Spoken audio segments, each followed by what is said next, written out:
Bro, first time ko dito kila Beyonce. First time ko din. First time kong makita tong bahay ni Beyonce dito sa gilid ng dagat. Tapos, first time ko din dito makita tong dagat na to.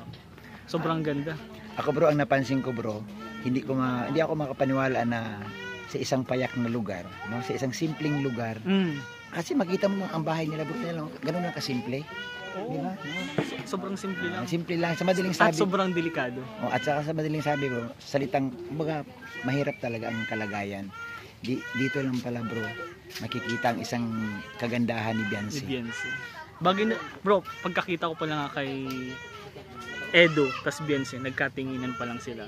Kinikilig ako bro. Kinikilig na agad, grabe. Yun yung sinasabi kong may spark talaga. Kinikilig ako bro, abang nakita ko si Beyonce na nakangiti kay Edo. Oo, kaya nga, parang ramdam mo yung kilig, di ba? Oo. Nakakakilig kasi yung tingin ni Edo, tas yung tinginan ng dalawa. At saka bro, si Beyonce kasi bro, para bang makita mo talaga bro na mayroon ng kunti eh. May spark na talaga. May spark na. Oo, may spark na talaga. Iba kasi bro pag yung kay Edo kasi kita mo na, ramdam mo na kay Edo pag magkakasama pa lang tayo mga keyboys sa coffee shop pa lang, ramdam mo na eh. Lalo na pag nandito nakikita niya na si Beyonce, di ba? Kasi bro, tinatanong ako ng mga viewers, sabi niya, "Kay Bobby, ano ba sa tingin mo? Kinikilig ba si Edo at si Beyonce para nagkikita sila?" Sabi ko hindi ko masagot kasi hindi pa ako nakapunta eh. Okay. Kanina bro, di ba nagbuhat kami ng bagahe? Bro, pag salubong sa akin ni Beyonce bro, imbis na tumingin sa bagahe, alam mo kung saan nakatingin? Saan? Kay Edo.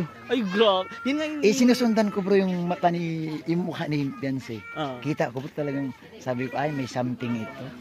Pagkakita mo pa lang talaga dun sa dalawa, kahit hindi naman sila yung dikit tinginan lang, tapos yung mga palingon-lingon lang ni Edo, ni Beyonce, nakakakilig na. Alam mo na kasi talaga na at saka bro, may something. Di ba tinawag kami ni Kalinga Prab? Grabe bro, sobrang ganda ni Beyonce. Sabi ko nga, mukhang tumama si Edo sa loto bro. Hindi bro, hindi lang si Beyonce. Swerte din si Beyonce kay Edo. Oo, pareha sila bro. Pero alam mo bro, kung pag-usapan natin ang ganda, iba din talaga bro ang ganda ni Beyonce. Iba? Para kay... Ay, grabe. Sarap. Kaya nino yun bro. Mamaya bro. So bro, iba din kasi yung kagwapuhan ni Edo, iba din yung kay Beyonce. Kaya bagay talaga sila. Ako bro, parang sarap kasama pag ganito pala. Parang first time ko pero ramdam mo agad yung kilig.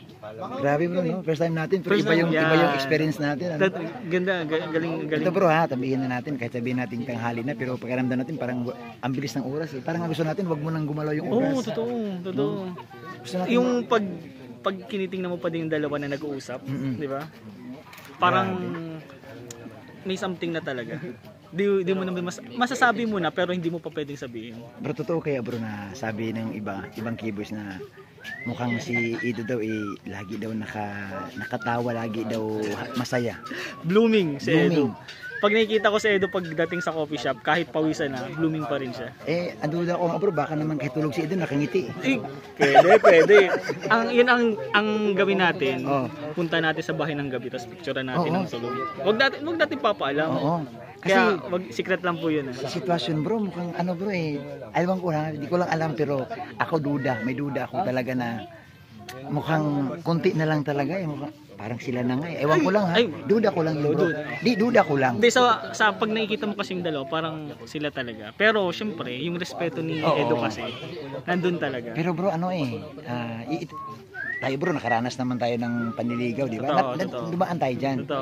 Yung ganitong stage bro na parang yung nagkasundo na kayo, para bang magaan ang loob ninyo. Bro, ano na yan bro? Dire-diretso na yan. Parang tapos na yung pasimula. Sa gitna na. Nasa gitna na. So, ang antay natin yung katapusan na lang. Yan. Walang katapusan yan. Wala. Dire-diretso yan.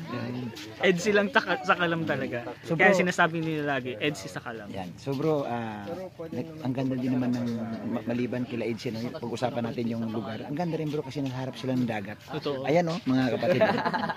So yan ang dagat. Ano bro? No? Kaya pala, bulong ba yun? Parang kaya pala lagi nandito si Edo?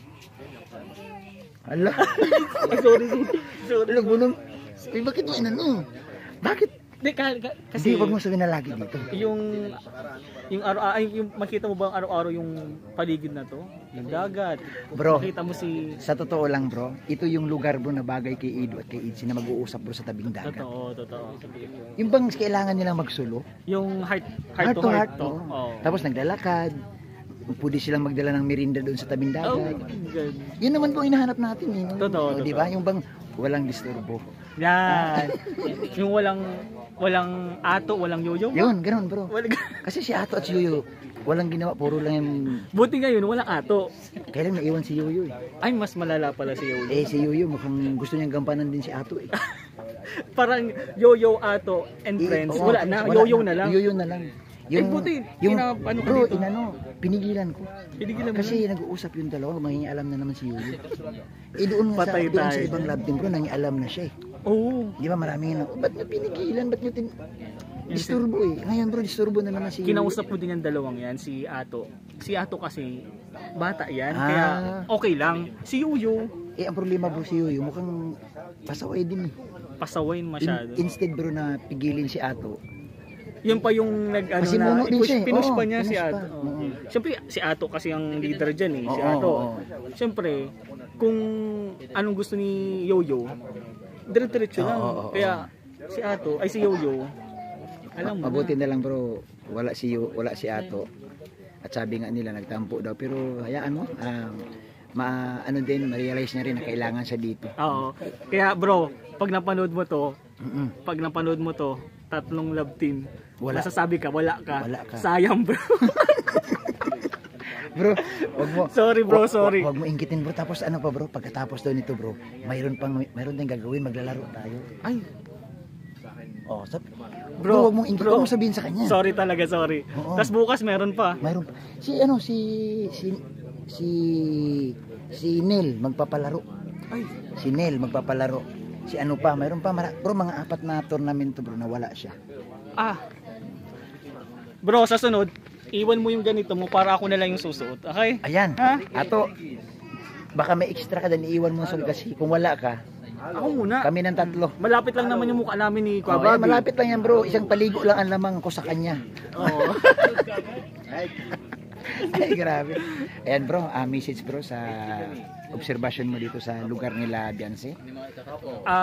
May advantage at disadvantage. Oo. Yung disadvantage kasi, sobrang delikado. Kasi Pag may bagyo.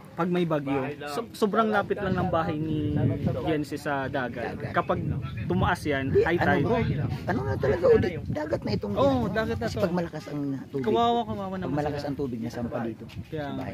kaya pala every dapat alert talaga si Eddie. Yun yung disadvantage. Pero yung advantage naman kasi niya, sobrang ganda ng tanawin dito. Oo, ayan. Pero bro, hindi ako Sabi Bro, ko nga ni Eddie, kung may bulong pa ata. ano, ibulong mo ba? Maganda na yung tanawin dito, maganda pa yung pinupuntahan niya. Ay, grabe. Pero bro, hindi ako makamabod. Sinabi mo kanina na hindi natin alam pala eh. Ay! Yung isa pa yung bulong. Oo. Hindi ako, grabe bro, no? Hindi ako makamubon. Diba? Hindi ko lang muna pwedeng magitin sa camera. Wag muna dito. Pero, Ay, grabe. Abangan nyo. hindi ko mapigilan. Pero, Next time. Ayan, salamat bro. Uy, grabe. Sobrang kilig dito. Andun kami sa loob. Sobrang ganda ni Beyonce. First time ko siya makita ng close sa loob ng bahay nila. At kasi nakita ko na si Beyonce sa mga ibang vlog, pero yung puntahan mo ito sa bahay na ang suot niya simple, yung taong bahay lang siya na sobrang simple, maganda, maputi. At saka ang ganda ng kutis, ganda ng mukha. Ay, salamat. God bless. God bless.